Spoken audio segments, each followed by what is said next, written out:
বাবু আসছো।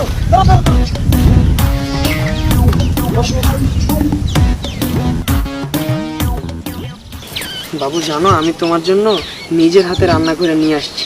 সত্যি পাখি? দেখি দেখি। ওয়াও।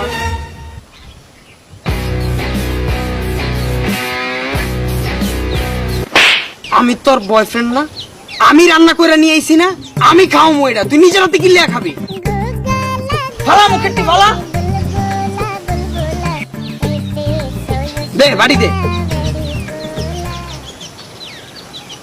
বাবু আমি তোমার কেয়ার করবো, তুমি কেন কষ্ট করবা? নিজের হাতে খাওয়ার দরকার আছে, আমি তোমার খাওয়াই দিব না? নাও দাও খাও। ও ঠিক আছে, মজা না?